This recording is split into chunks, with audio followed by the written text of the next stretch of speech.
जिंदगी को एक बहुत बड़ा सबक सिखाने वाली कहानी। बेटा अब खुद कमाने वाला हो गया था, इसलिए बात बात पर अपनी माँ से झगड़ पड़ता था। ये वही माँ थी जो बेटे के लिए अपने पति से लड़ जाती थी, मगर अब फाइनेंशियली इंडिपेंडेंस बेटा पिता के कई बार समझाने पर भी इग्नोर कर देता और कहता, यही तो उम्र है शौक की, खाने पहनने की।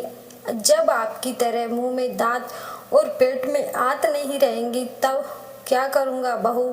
खुशबू भी भरे पूरे परिवार से आई थी, इसलिए बेटे की गृहस्थी की खुशबू में रम गई थी। बेटे की नौकरी अच्छी थी तो फ्रेंड सर्किल उसी हिसाब से मॉडर्न थी।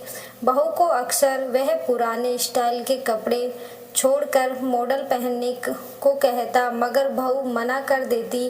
वह कहती, कमाल करती हो तुम, आजकल सारा जमाना ऐसा करता है, मैं क्या कुछ नया कर रहा हूँ, तुम्हारा सुख के लिए सब कुछ कर रहा हूँ और तुम हो कि इन्हीं पुराने विचारों में अटकी हो। क्वालिटी वाइफ क्या होती है तुम्हें मालूम ही नहीं। अब बहू कहती है, क्वालिटी वाइफ क्या होती है ये मुझे जानना भी नहीं है, क्योंकि वाइफ की क्वालिटी क्या है मैं इस बात में विश्वास रखती हूँ। आज अचानक पापा आईसीयू में एडमिट हुए थे, हार्ट अटैक आया था। डॉक्टर ने पर्चा पकड़ाया, 3 लाख और जमा कराने थे।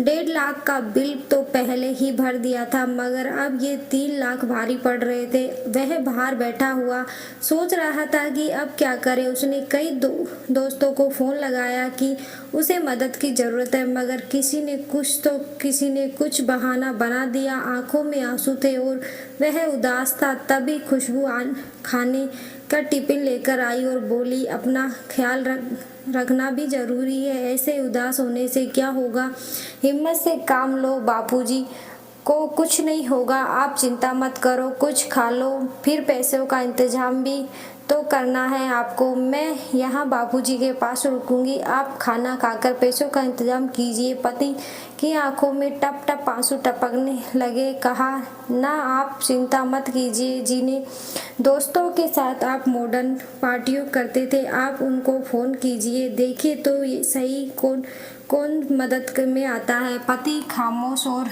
सूनी निगाहों से जमीन की तरफ देख रहा था कि खुशबू का हाथ उसकी पीठ पर आ गया और वह पीठ को सहलाने लगी।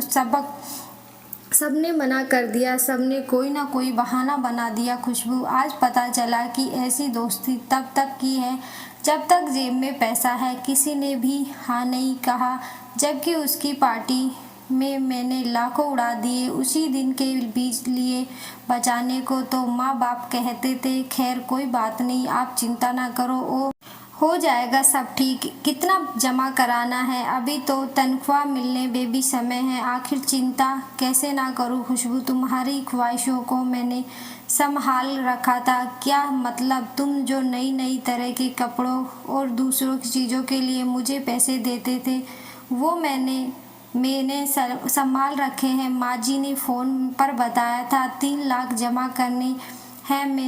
मेरे पास 2 लाख थे, बाकी मैंने अपने भैया से मंगवा लिए। टिफिन में सिर्फ एक ही डिब्बा में खाना है, बाकी में पैसे। खुशबू ने थैला टिफिन सहित उसके हाथ में थमा दिया। खुशबू, तुम सचमुच अर्धांगिनी हो। मैं तुम्हें मॉडर्न बनाना चाहता था, हवा में उड़ा रहा था, मगर तुमने अपने संस्कार नहीं छोड़े, आज वही काम आए। सामने बैठी माँ की आंखों में आंसू थे। उसे आज खुद के नहीं बल्कि पराई माँ के संस्कारों पर नाज था और वो बहू के सर पर हाथ फेरते हुए ऊपर वाले का शुक्रिया अदा कर रही थी। वीडियो अच्छी लगी हो तो वीडियो को लाइक करें, चैनल को सब्सक्राइब जरूर करें। धन्यवाद।